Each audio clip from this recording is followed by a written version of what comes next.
What's going on, guys? Wicked Duelist here. Today, I'm going to be showing you a deck profile of Malice. So, I think I already made a deck profile of this on TikTok, but we never really done like an explanation of why we run these type of cards. So, what place did you come in today with this deck?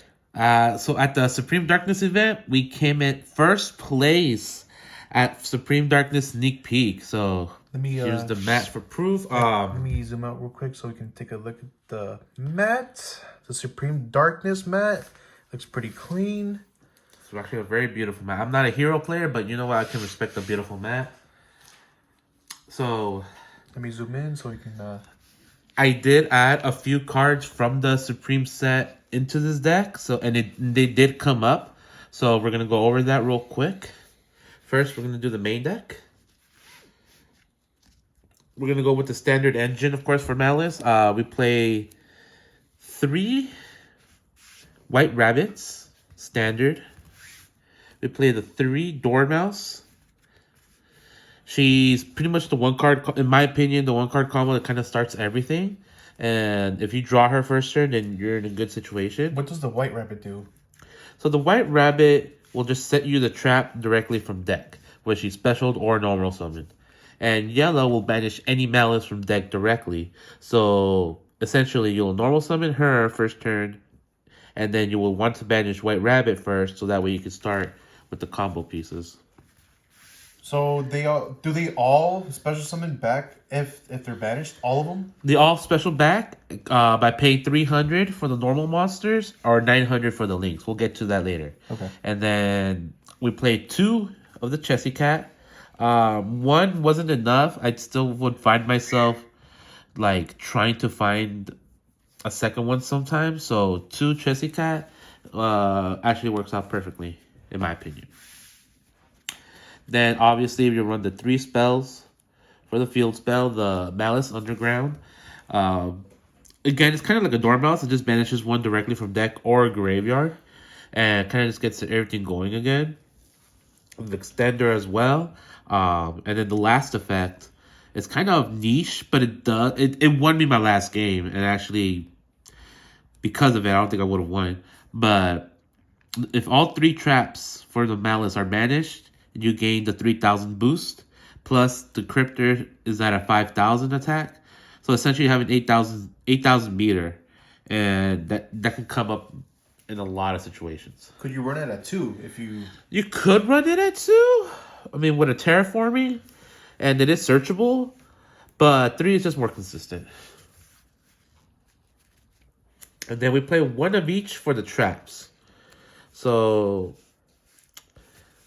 we'll go one by one. So the 7 pretty much is just a searcher. It'll add you a Malice from deck to hand, and if you control a link Malice, then you can banish 1 card non-target at the resolution. So this is a great removal. You set this up with Rabbit, and this is just another great. It's a searchable as well, so you don't need to run it at 1. This is the kind of like the Monster Reborn. You get to special Malice from graveyard or banished, and then all of these traps have the condition where you can activate them the turn you set them by banishing the Malice that you have on field. So it's another extender. It's another way to extend your own play. You banish for cost, so you have to banish regardless. So even if they try to negate this trap, you still get to get your banish. So these traps are really, really good. And again, they're all searchable, so you don't need to run 1. And then the TB11 is the main one you kind of search for from the beginning. This one lets you special summon the Malice directly from deck, and that just kind of continues your combos. Are they all situational trap cards, or are they... Is there one trap card that you just want to go for? For the most part, it's always TB11, but there will be situations where you will search out these ones instead because you need to get rid of something with this, or you need to extend your play with a banished monster. So it's all situational, but for the most part, you always want to go for TB11 first. And then that's it for the Malice package. It's kind of a small package. Essentially, it's only 15 cards for the Malice package. And everything else literally is just extenders, hand traps. And so we're gonna go with the extenders first. So I play 3 silent mining. Sometimes you just need to search out your dormouse to get your combos going. This is an amazing card. It gets me all my extenders as well, since for the most part we will be locked into Cybers monsters. So I don't know why you wouldn't play silent mining. And I play it at 3, it's just more consistent. We go for the extenders now. So I play the 1 Dotscaper. It's pretty self-explanatory. You banish it with the red ransom to extend your plays. And this is the new card from Supreme Darkness. It's a common. It's called Template Skipper. Konami was probably just trying to think of non-direct Malice support to give us, but this is like, it's essentially a Malice card. So you special it to wherever a Link monster is pointing to, and then essentially you get to banish a Cybers from your hand or graveyard, and it takes on that name for that banished monster you just did. So apart from already banishing your Malice to extend your Malice plays, then it turns itself into a Malice so you can continue on with your links. So this is an amazing card. I love this card. It did come up a couple times, and I'm glad I did put it in. And the last for the extenders, I play a Sigma. I was thinking about swapping this out with Codasol, but I've noticed that this is kind of more flexible because it can special it some from its hand or grave, as long as I don't control a link up here in the extra zones. And I found that being more useful than the Codasol, because the Codasol requires you to have a link on field, and this just requires me not to have anything on the top. So that helped me out a little bit more, and this actually got me through a brick, so I'm gonna keep this in the main. This does lock you into Cybers though, so just keep that in mind. But even with the silent mining, right? And you can search it out with silent mining. Yes, all of these extenders are searchable with silent mining, so that's what I love about that. Terraforming, just in case you want to pop out the underground faster. Gold Sark, it's essentially a 1-card starter as well, because you banish one directly from deck. You'll banish any Malice if you didn't draw any, and then just go from there. And that's it for the support for Cybers. The rest of this is pretty much going to be just hand traps. We play the 3 Shifter. This card is crazy good. I'm not going to lie, it did carry me a lot through the tournament. I opened it a lot, to be honest with you, and it stops a lot of decks right now. The new Atlanteans that came out, they all need, for the most part, they all need to hit the grave to activate their effects. So if you just Shifter, nothing hits their grave, so they can't resolve anything, and they kind of just forfeit it over to you.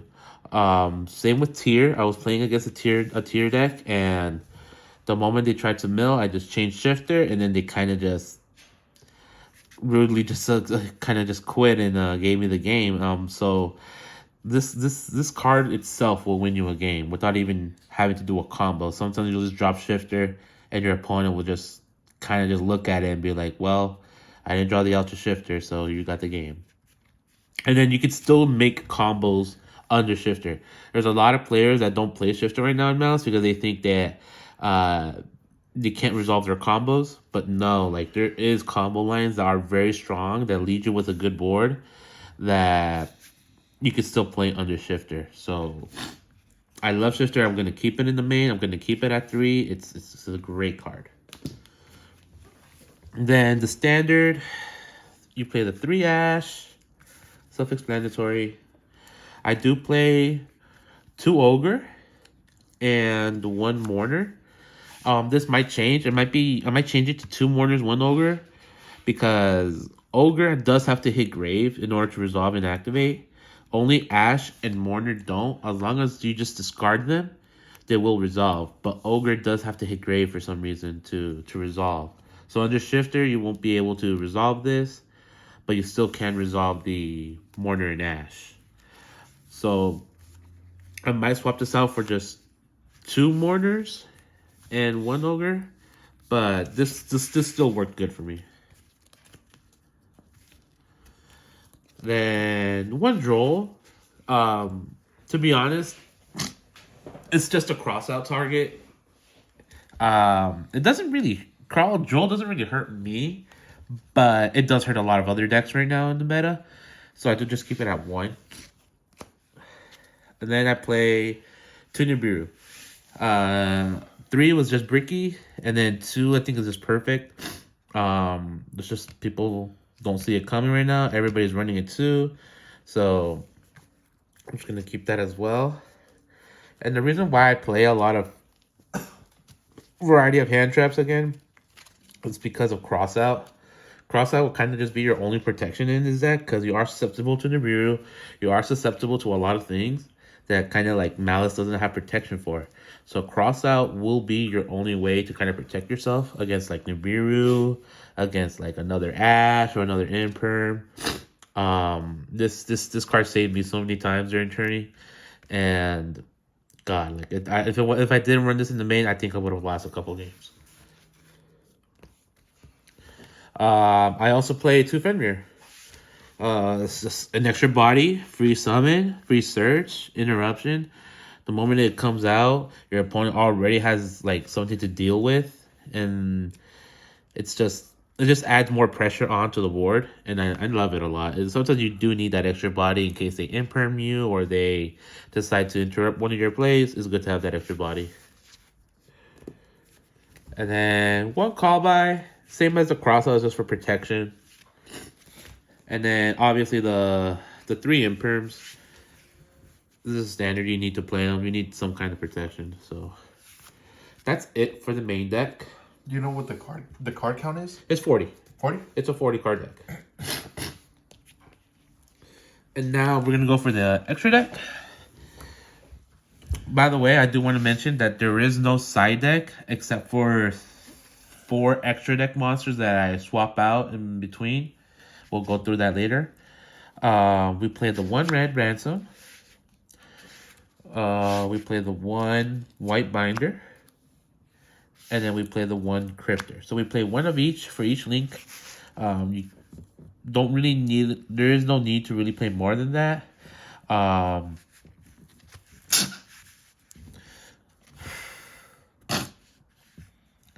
There's just no space in the extra deck. If anything, like, there's so much stuff I want to keep in here that I have to always keep swapping out because there's so much you can do. It's just ridiculous. So you're gonna run the 1 of each. I do 1 Splash Mage for the combo line for Tempest. We do 1 Link Decoder. I go Axco Talker. This card saved me so many times. It's such a good plus in this deck. We go 1 G Golem. 1 Transco Talker. I do play a Nightmare Griffin, and I'll explain this in a bit. Then IP as well. We go Neo Tempest. Firewall. And this is the new card I added from the new set. She's the new generic Link 4. Sure, I do not know how to pronounce the first name, but the Lightless Shadow is what I call her. You do need a Fiend to bring her out, which is kind of confusing, seeing as we're all Malice here in Cyberst. But we do have Nightmare Griffin. And the only cards that really lock you into Cyberst are going to be the Splash Mage and the G Golem Transco Talker line. Other than that, if you're just linking with pure Malice and a few of the other supports, none of those necessarily lock you into Cyberst. So you can still get into Nightmare Griffin. And then Nightmare Griffin will let you get into Abao. And then Abao will just bring back Nightmare Griffin wherever you'd like, and then she will still come back on end phase. So essentially, you still have an interruption. You have an interruption, and you will have pretty much monster negates for anything that's special summon. And just these 2 cards on board won me like my first game. People didn't know really what to do with Nightmare Griffin, and then the Abao was just constant interruption. So it was a very, very, very great combo to have in the field. And then obviously the last fusion we have here is just the Druus. It's gets sent by Tempest for a free spell or trap negate. And then, like I said, there's not really necessarily a side, but technically speaking, I do side in 4 extra deck monsters. The first one is the Haggard Lizard. It does come up sometimes where I do need to do a line with that does lock me into Cybers. So this does come up sometimes, and I do use it. Same with SP Little Knight. There are times where, since I do get locked into Cybers, I can't really necessarily bring this out. I forget it's a warrior. So I just keep this in the back end in case I like get impermed or they really stop my play and there's not really much for me to do. I'll slide that in. Lingaribo. It's a good link 1. In fact, I probably like switched this out during game 2. And I just kept it in, and I was like, you know what, this is a little bit better. I like the diagonal arrow, because then it'll just let me go towards the middle to get out the Nightmare Griffin. So, Lingaribo, I think, is a really good card. It's just, again, it's not... There's not enough space in there. If not, I would just main it, but there's other things that I want to keep in there. And then lastly is just an aggregator. Just another Neo Tempest target in case they run continuous spells or fields or things of that nature can interrupt with this. And that's pretty much it for the Malice deck. Like I said, we did come in first place. No side. This is pretty much what you see. Here's what you get. This was my first time getting first place at a locals. And it was a great event. It was a great time. I think it was a total of like, I want to say it was like 25 players, 30 players or so, give or take. Was there a deck that you struggled with? It was 5 rounds of Swiss. The deck that I struggled with, well, during my 5 games, the first game was Elemental Heroes. That didn't really give me much trouble because of Griffin. The second game I played was the Atlanteans, and the Shifter carried me through that, since everything had to hit grave for them to resolve. Then, the third game I played was Feedsmith Ubel, and that kind of same deal. The Griffin really helped me out there. And then the last one was... No, the fourth one was Tearlaments. They were playing a Tearlament, Feedsmith, Kashira build, and it was working really well. And there was the Tearlaments just kept going and going and going and going. And that kind of just gave me trouble, but we were able to cinch that one out as well. And then the last deck that I played, I believe it was this Feedsmith Snake Eye. And I'm sorry, Feedsmith Snake Eye with Azabina. And the Shifter, again, helped me out a lot through there. It carried me out through like the first 2 games. And so I really think that Malice is a really good contender. I didn't see any Ryzeal, actually. I didn't notice a lot of people playing Ryzeal at my locals. It was a lot of the new decks, Atlanteans, Heroes, which I'm actually really happy to see. I think there's a lot more diversity in the meta right now, compared to how it was like 6 months ago, where it was just tier 0 format. I feel like the more variety, the better. So, yeah. This is the deck profile. If you have any questions or you have any comments, let us know down below.